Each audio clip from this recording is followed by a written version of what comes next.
여호와께서 집을 세우지 아니하시면 세우는 자의 수고가 뜨며 여호와께서 성을 지키지 아니하시면 파수꾼의 깨어 있음이 어때더라. 너희가 일찍이 일어나고 늦게 누우며 수고의 떡을 먹음이 헛되더라. 그러므로 여호와께서 그의 사랑하시는 자에게는 잠을 주시는도다. 아멘.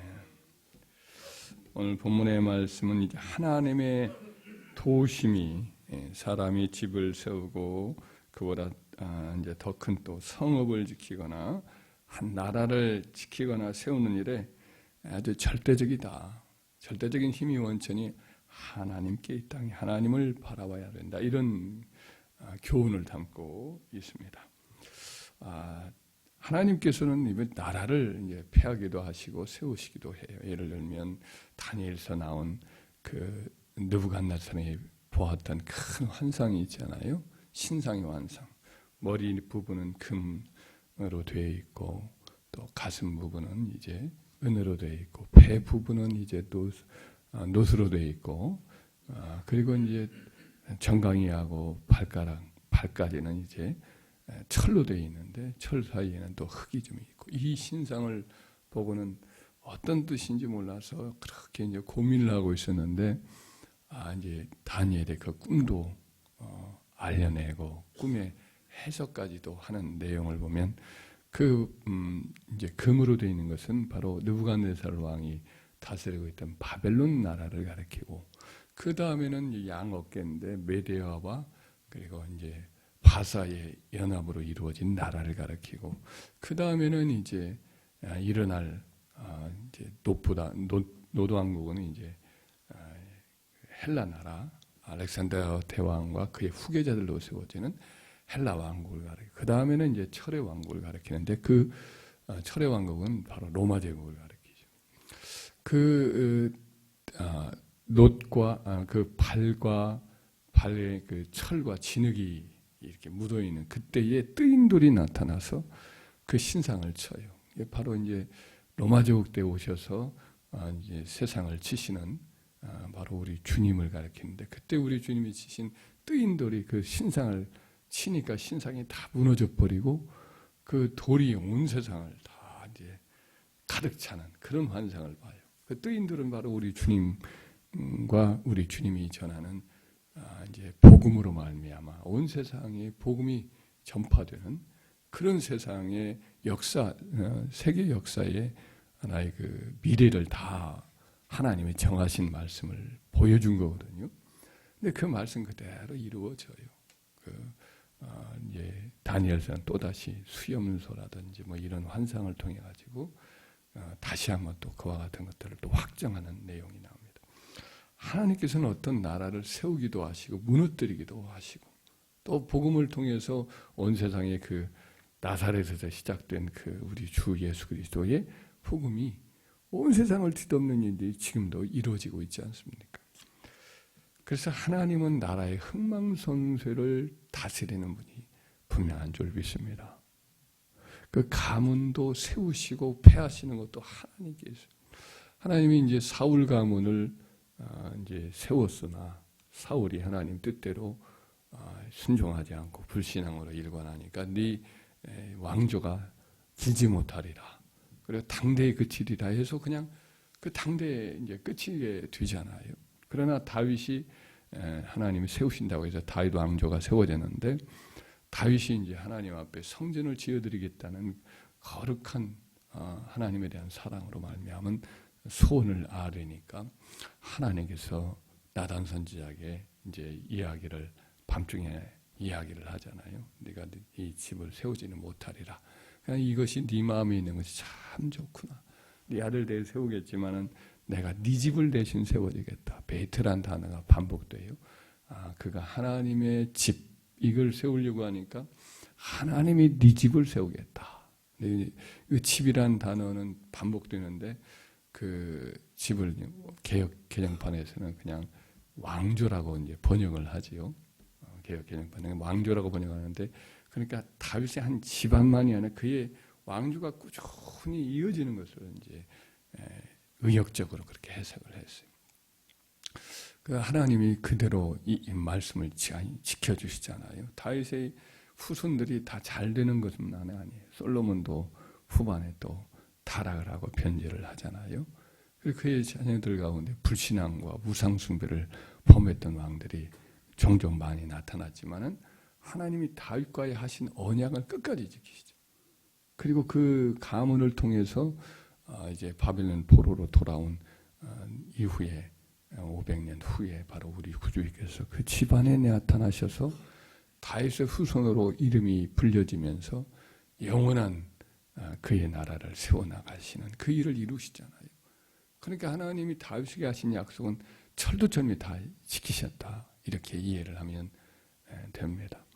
한 가문을 일으키는 거, 한 가문을 패하는 거, 아무리 세우려고 해도 안 되는 거고, 하나님이 세우시면 그 가문을 누구도 무너뜨릴 수가 없는 것이거든요. 저와 여러분들이 마찬가지입니다. 할렐루야. 우리의 개인의 삶도 그렇고 우리의 한 가문의 미래도 마찬가지예요. 하나님께 달려있어요.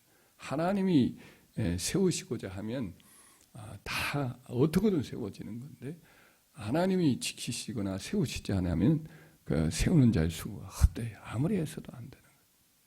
성을 지키는 것도 마찬가지예요.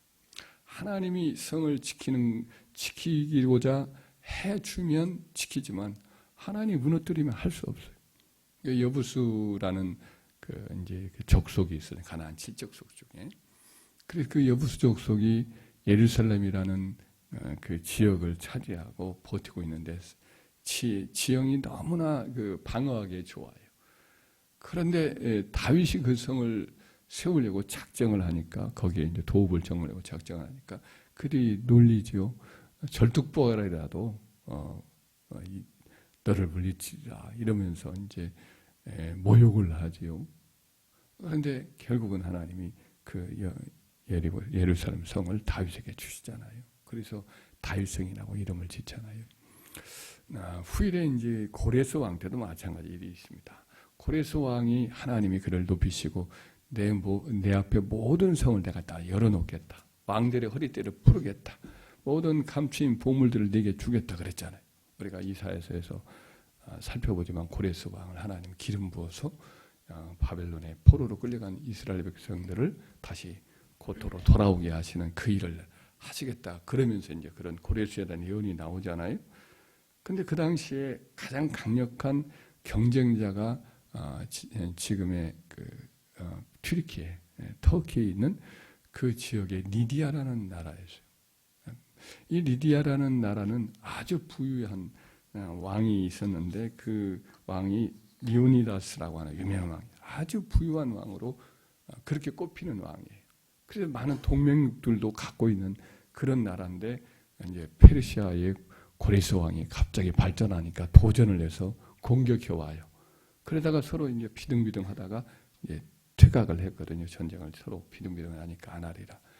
근데 이제 이 고레스 왕은 이대로 놔두면은 나중에 또 큰 전쟁이 날 거니까 곧바로 추적을 해서 쳐들어와요. 동맹국들은 다 이제 소환하는 것도 또 미루고 내년이나 오면 되겠다 싶었는데 이렇게 쳐들어올 줄 모르고 있다가 자기의 도읍 이제 사르디스라고 성경에 그 소아시아정의 7교회 중에 하나 나오잖아요. 나오는 사대라는 성이 있습니다. 이 사대라는 성이 그때 도읍이었는데 난공불락의 성이에요. 너무나 그 천혜의 왕국이에요. 천혜의 그 성이거든요. 그런데 어때요? 하나님께서 약속하셨잖아요. 네 앞에 모든 성을 열고 그리고 모든 왕들에게 허리를 다 풀게 만들고 감추인 보물들을 다 찾아내게 주리라. 그 말씀 그대로 그 고레스 왕이 그 성을 에워싸고 이 성을 차지하는 자에게 내가 큰 상을 누리라. 그랬더니 그때에 한 사람 병사가 위에 있다가 투구를 떨어뜨리는데 가만히 한 병사가 이렇게 지켜보니까 투구를 어떤 사람이 내려와서 하나씩 그거를 수거해 가가지고 틈새로 해서 올라가는 그 성벽에 아주 얇은 그 벽이 있더라 이거예요. 그러니까 아주 몸이 얍실얍실한 사람을 하나를 세워가지고 올라가면 그 성을 열 수가 있겠다는 것을 확인하고 그렇게 해서 결국 그 성을 차지해요. 하나님께서 지키지 않으면 성을 아무리 파수꾼이 지켜도 소용이 없어요. 가서 보니까 다들 졸고 자고 있거든요. 다윗이 사울 왕에게 결백을 드러내려고 할 때 그 사울 왕이 자기를 부하들과 함께 잡으러 왔을 때도 다윗이 아비새라고 하는 자기 부하 딱 한 사람을 데리고 그 사람들이 다 자기를 잡으러 와는 그 진중에 들어가요. 근데 하나님이 다 자게 만들어 버렸어요. 왕과 그의 옆에 있는 아브넬이라는 군사장으로 다 자고 있어요. 하나님께서 잠재웠기 때문에 한 사람도 이제 그에 들어오는 것도 알지도 못하고 나가는 것도 모르고 물병과 창을 가지고 나가서 저 멀리에서 아브넬아 하면서 네가 어째 너희 주권을 지키지 않느냐 이런 말을 할 때까지 그냥 굴굴 자요.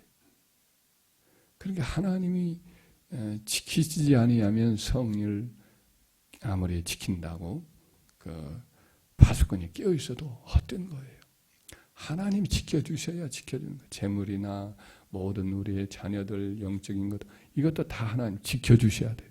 그들의 축복과 행복도 하나님 지켜주셔야 되는 거예요. 이게 모든 게 하나님께 달려있는 줄 믿습니다. 이렇게 하나님 앞에 신뢰하고 그분을 의지하고 우리의 개인이나 우리의 가문이나 가정이나 가문이나 교회나 이 민족도 하나님이 지키지 않으면 어떻게 해볼 도리가 없는 거예요. 이 나라를 지킨다고 국군들이 지키고 있지만 하나님이 놔버리면 안 되는 거거든요. 하나님이 놔버리면 가장 원시적인 방법으로도 원시적인 무기로도 무너지는 거예요.